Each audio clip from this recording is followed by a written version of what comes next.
Segundo parcial de Química General 2, docente Verónica Cruzi, integrantes del grupo Diana Castro, Pamela Cejas y Mariana Moyano. El sulfuro de hidrógeno es una especie química formada por un átomo de azufre y dos átomos de hidrógeno.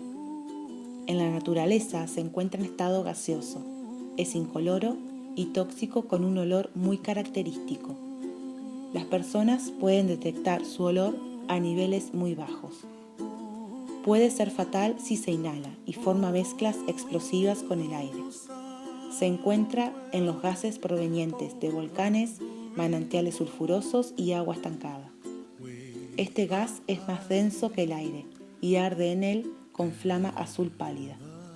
Es muy tóxico, por lo que una exposición prolongada a este gas puede generar efectos adversos a la salud. Si encontramos esta especie en solución acuosa, recibe el nombre de ácido sulfídrico. Ambos elementos, azufre e hidrógeno, se clasifican como no metales. El azufre, si lo buscamos en la tabla periódica, aparece en el grupo 16 o también 6A. Esto significa que tiene 6 electrones en su último nivel de energía. Al hidrógeno, en muchas tablas, lo ubican en el grupo 1, pero hay que aclarar que tiene propiedades químicas muy diferentes a este grupo, al grupo de los metales alcalinos. Al sulfuro de hidrógeno lo podemos definir como una especie covalente, debido al enlace que se forma entre estos dos elementos no metálicos, que son el hidrógeno y el azufre. Según su configuración electrónica, el azufre tiene 6 electrones de enlace y el hidrógeno tiene un electrón de enlace. Con eso podemos establecer su estructura de Lewis. Si conocemos la estructura de Lewis de una molécula, podemos predecir su geometría utilizando la teoría de repulsión de pares electrónicos de la capa de valencia. Esta teoría se basa en el hecho de que los electrones tienden a repelerse entre sí por similitud de cargas. Una vez que tenemos la estructura de Lewis, vamos a establecer el átomo central. El átomo central en nuestro caso será el azufre, ya que es el menos electronegativo. Si bien tenemos hidrógeno, el hidrógeno es la excepción a la regla. El hidrógeno nos aporta un electrón de enlace. Como tenemos dos átomos de hidrógeno, serán 2 electrones. El azufre tiene 6 electrones de enlace. Esto nos da un total de 8 electrones de enlace. Ahora, si todos los elementos tuviesen su octeto completo, hay que recordar que el hidrógeno es la excepción a la regla y con 2 electrones ya tendría su capa electrónica de valencia estable. Esto nos da 4 electrones para los hidrógenos, ya que son 2, y 8 electrones para el azufre. Nos da un total de 12 electrones. Una vez que ya tenemos esto, restamos la cantidad de electrones que tendríamos si estuviera en su octeto completo, menos la cantidad de electrones de enlace. Esto nos da un total de 4 electrones, es decir, 2 enlaces. Es importante notar que la geometría está referida siempre al átomo central y que para determinarla correctamente debemos conocer el número de coordinación total de dicho átomo. ¿Cómo se halla este número? Es el número de átomos unidos más el número de pares libres. Tenemos 2 átomos unidos al átomo central más 2 pares de electrones libres, es decir, 4. Los pares de electrones compartidos y libres del átomo central, cuando se aproximan al núcleo, se alejan entre sí lo suficiente para que las repulsiones entre ellos sean mínimas. Por ello, en la molécula de sulfuro de hidrógeno aparecen repulsiones entre los pares de electrones enlazantes y entre los pares de electrones libres, dando una geometría angular. Hay que recordar bien que la geometría de los electrones sería tetraédrica, pero la geometría molecular sería una geometría del tipo angular. La geometría electrónica de esta especie no coincide con la geometría de la molécula.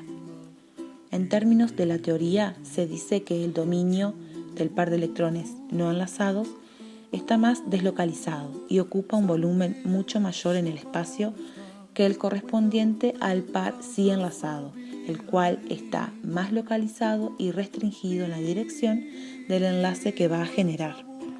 Podemos utilizar la teoría de hibridación para estudiar más profundamente la molécula de sulfuro de hidrógeno.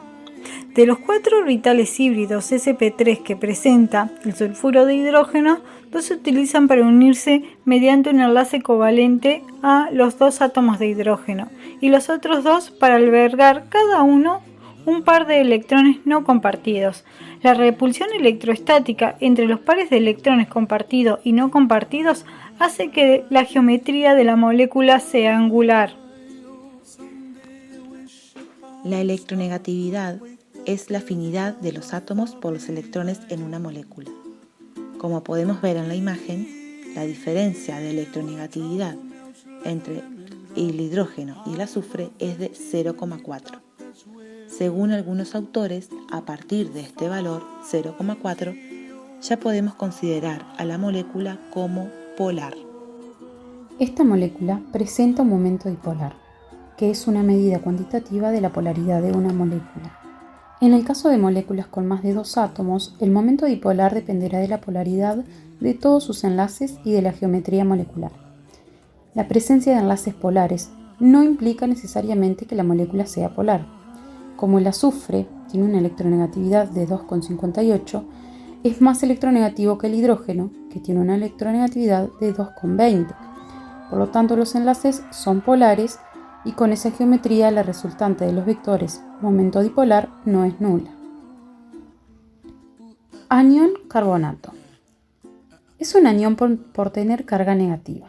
Su nombre se forma por el agregado del sufijo ato a la raíz del nombre del ácido de origen, que en este caso es el ácido carbónico. ¿Dónde lo encontramos? Es un ion compuesto producido mediante la liberación de protones de ácido carbónico. Los iones poliatómicos presentan enlaces covalentes para unir a los átomos que lo conforman. Sin embargo, ellos pueden estar formando enlaces iónicos. Un ejemplo es el carbonato de calcio.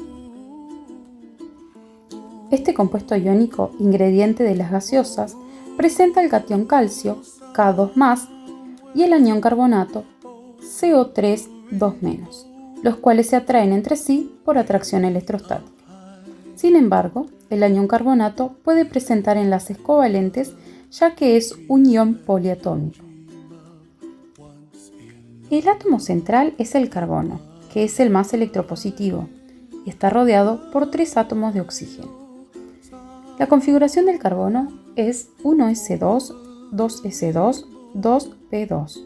Presenta 4 electrones de enlace.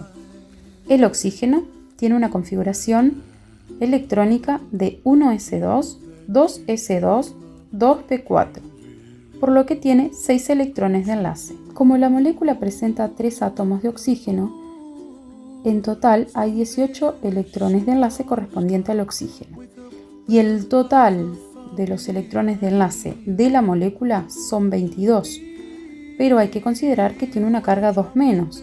Esto nos dice que acepta 2 electrones, por lo tanto el total es de 24 electrones de enlace. Si cada elemento tiene el octeto completo, el carbono 8 electrones y el oxígeno 8 electrones por 3, porque son 3 átomos, tenemos un total de 24 electrones.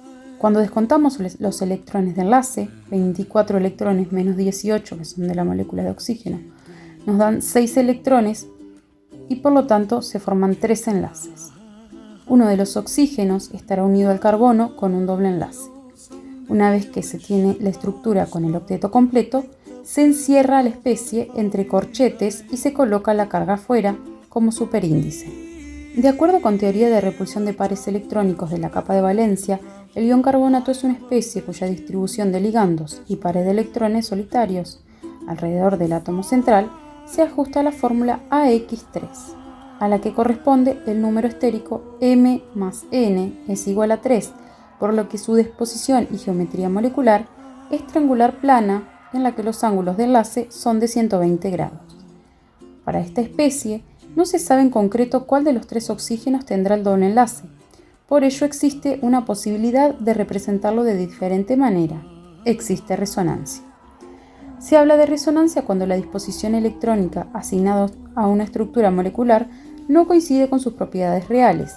La molécula del anión carbonato tiene varias representaciones debido a que los electrones pi se deslocalizan generando híbridos de resonancia. Cualquiera de las tres representaciones es correcta y se suelen separar por medio de flechas de doble punta. Debido a la resonancia, los tres enlaces carbono-oxígeno son iguales, ya sean simples o dobles o un promedio de los dos. Cada enlace cuenta con una región de densidad electrónica.